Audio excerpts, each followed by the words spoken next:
ಜಗತ್ತಿನ ಕೋಟ್ಯಾನುಕೋಟಿ ಪ್ರಾಣಿಗಳು, ಪಕ್ಷಿಗಳು, ಗಿಡ, ಮರ, ಕೀಟಗಳು ಇವುಗಳಲ್ಲಿ ಅತ್ಯಂತ ಆಶ್ಚರ್ಯಕರವಾಗಿರ್ತಕ್ಕಂಥ ಸಂಗತಿ ಯಾವಾಗಲೂ ಇದ್ದೇ ಇರುತ್ತೆ. ಸೊ ಅಂಥ ಒಂದು ಆಶ್ಚರ್ಯ ಆಗ್ತಕ್ಕಂಥ ಒಂದು ಕೀಟ, ಇದನ್ನು ಕೀಟ ಅನ್ನಬೇಕೋ ಅಥವಾ ಹುಳ ಅನ್ನಬೇಕೋ ನನಗೆ ಗೊತ್ತಿಲ್ಲ ಸ್ನೇಹಿತರೆ. ಈ ದಿನ ನಾನು ಬೆಳಿಗ್ಗೆ 3:30 ಸುಮಾರು ಮುಂಜಾನೆ ನನಗೆ ಎಚ್ಚರ ಆಯಿತು. ವಾಶ್ರೂಮ್ಗೆ ಹೋಗೋಣ ಅಂತ ಎದ್ದೆ. ಆಗ ನೋಡ್ತೀನಿ ಅತ್ಯಂತ ಆಶ್ಚರ್ಯವಾಗಿರ್ತಕ್ಕಂಥ, ಸೂಕ್ಷ್ಮವಾಗಿರ್ತಕ್ಕಂಥ, ನಾನು ಯಾವತ್ತೂ ನೋಡಿಲ್ಲದೆ ಇರ್ತಕ್ಕಂಥ ಒಂದು ಕೀಟ ನನ್ನ ಕಣ್ಣಿಗೆ ಕಾಣಿಸ್ತು. ನಾನು ಅದ್ರ ಜೊತೆ ನೋಡಿ ವಿಡಿಯೋ ಮಾಡಿಕೊಂಡೆ ತಕ್ಷಣವೇ. ಸೊ ನನಗೆ ಇದು ಯಾವುದು ಅಂತ ಗೊತ್ತಿಲ್ಲ. ನೋಡಿ ತಲೆ ಹೇಗೆ ತಲೆ ಹೊರಗಡೆ ಬರ್ತಾಯಿದೆ ಅಂತ ನೋಡಲಿಕ್ಕೆ ಇದು ಯಾವುದೋ ಒಂದು ಒಣಗಿರ್ತಕ್ಕಂಥ ಎಲೆನೋ ಅಥವಾ ಯಾವುದೋ ಒಂದು ಬೀಜನೋ ಏನೋ ಅಂತ ಅನಿಸುತ್ತೆ. ಬಟ್ ಇದು ಒಂದು ಪ್ರಾಣಿ ಅಥವಾ ಕೀಟ ಹೇಗಿದೆ ನೋಡಿ ಸ್ನೇಹಿತರೆ. ಇದು ನಿಮಗೇನಾದರೂ ಇದು ಯಾವ ಥರದ ಹುಳು ಅಥವಾ ಯಾವ ಥರದ ಕೀಟ ಇದು ಅಂತ ಏನಾದರೂ ಗೊತ್ತಾದರೆ ನನಗೆ ಕಮೆಂಟ್ ಮಾಡಿ. ಬಟ್ ತುಂಬ ಆಶ್ಚರ್ಯ ಆಗುತ್ತೆ ನೋಡಿ ಅದ್ರ ಚಲನವಲನ ನೋಡ್ತಾ ಇದ್ದರೆ. ಇದಕ್ಕೆ 2 ಕಡೆನೂ ತಲೆ ಇದೆ. ಅದು ಯಾವ ಕಡೆ ಬೇಕಾದರೂ ಮೂವ್ ಆಗ್ಬೋದು. ಹಾಗೆ ಅದನ್ನು ಹೊರಳಾಡಿಸಿದ್ರೂ ಸಹ ದೇಹ ಮೇಲ್ಗಡೆ ಭಾಗ ಕೆಳಗಡೆ ಭಾಗ ಅಂತ ಏನಿಲ್ಲ, ಅದು ಉಲ್ಟಾ ಬಿದ್ದರೂ ಕೂಡ ಹಾಗೆ ತೆವಳ್ಕೊಂಡು ಹೋಗುತ್ತೆ. ಯಾವ ಕಡೆ ತಲೆ ಬೇಕಾದರೂ ಹೊರಗೆ ಹಾಕ್ಕೊಂಡು ತೆವಳ್ತಾ ಹೋಗುತ್ತೆ. ನೋಡಿ ಹೇಗಿದೆ ಇದು. ನೀವು ಇದನ್ನು ಎಲ್ಲಾದರೂ ನೋಡಿದ್ದೀರಾ ಯಾರಾದರೂ ಫ್ರೆಂಡ್ಸ್? ಎಷ್ಟೊಂದು ವಿಶೇಷವಾಗಿದೆ ನೋಡಿ. ನನಗಂತೂ ತುಂಬ ಆಶ್ಚರ್ಯ ಆಯಿತು, ಜೊತೆಗೆ ತುಂಬ ಸಂತೋಷ ಆಯಿತು. ನಾನು ಬೆಳಿಗ್ಗೆ 3 ಗಂಟೆ 3:30 ಸುಮಾರಿಂದ ಹಿಡಿದು ಒಂದು 5:30 6 ಗಂಟೆವರೆಗೂ ಇದ್ರ ಜೊತೆಗೇ ಆಟ ಆಡಿದ್ದೀನಿ. ಇಷ್ಟೇ, ಸುಮ್ಮನೆ ಅದನ್ನು ಆಟ ಆಡಿಸೋದು ನೋಡೋದು, ಆಟ ಆಡಿಸೋದು ನೋಡೋದು. ಸೊ ಇಂಥ ಒಂದು ಅದ್ಭುತವಾಗಿರ್ತಕ್ಕಂಥ ಒಂದು ಕೀಟವನ್ನು, ಹುಳವನ್ನು ನಾನು ಈ ದಿನ ನೋಡಿದ್ದಕ್ಕೆ ತುಂಬ ಸಂತೋಷ ಪಡ್ತೀನಿ.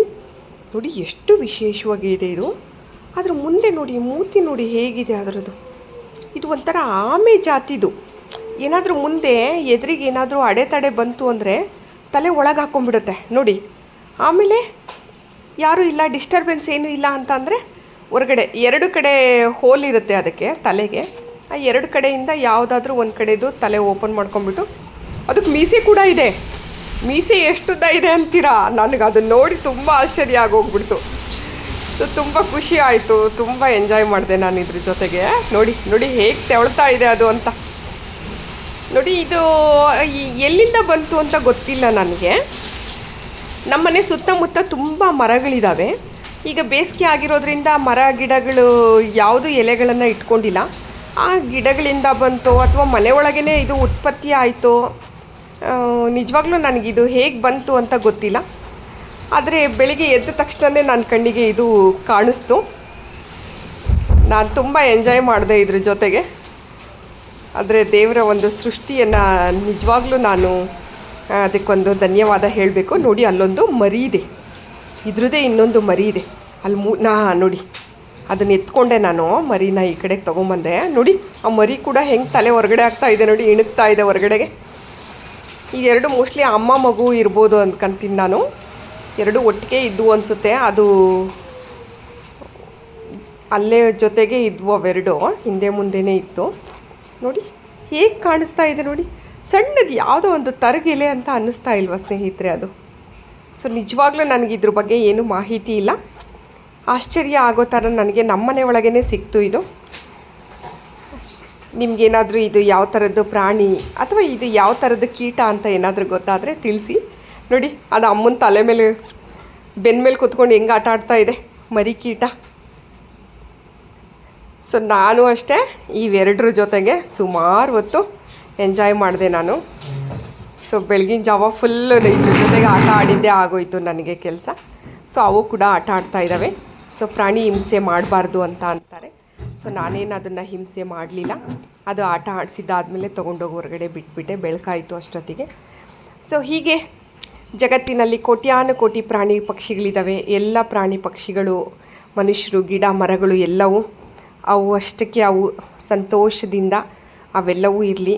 ನಾವು ಕೂಡ ಅತ್ಯಂತ ಸಂತೋಷದಿಂದ ಇರೋಣ. ಅವಕ್ಕೂ ಕೂಡ ಆಟ ಪಾಠ ಏನಿಲ್ಲ ಪ್ರಾಣಿಗಳಿಗೆ, ಮನುಷ್ಯರಿಗಷ್ಟೇ ಪಾಠ ಬೇಕು. ಬಟ್ ಆಟ ಅನ್ನೋದು ಎಲ್ಲದಕ್ಕೂ ಎಲ್ಲ ಪ್ರಾಣಿಗಳಿಗೂ ಬೇಕಾಗತ್ತೆ. ಸೊ ಅವುಗಳ ಪಾಡಿಗೆ ಅವು ಆಟ ಆಡಿಕೊಂಡು ಸಂತೋಷವಾಗಿರೋದಕ್ಕೆ ಬಿಟ್ಬಿಡೋಣ.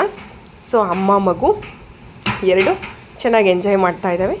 ನಾನು ಇದನ್ನು ಬೆಳಕು ಬಂದ ಮೇಲೆ ಹೊರಗಡೆ ತೊಗೊಂಡೋಗಿ ಬಿಟ್ಬಿಟ್ಟೆ, ಭೂಮಿ ಮೇಲೆ ಹಾಕ್ತೆ. ಬಟ್ ಅವು ಏನಾಗ್ವೋ ಏನೋ ಗೊತ್ತಿಲ್ಲ. ಇದ್ರದ್ದು ಯಾವ ಥರ ಜನನ ಅನ್ನೋದು ಗೊತ್ತಿಲ್ಲ ನನಗೆ. ಇದರ ಒಂದು ಜೀವನ ಚಕ್ರ ಕೂಡ ಯಾವ ಥರ ಇದೆ ಅನ್ನೋದು ನನಗೆ ಗೊತ್ತಿಲ್ಲ. ಸೊ ಆದರೂ ಒಂದು ಥ್ಯಾಂಕ್ಸ್ ಹೇಳ್ತೀನಿ ದೇವರಿಗೆ, ಈ ಥರದ್ದೊಂದು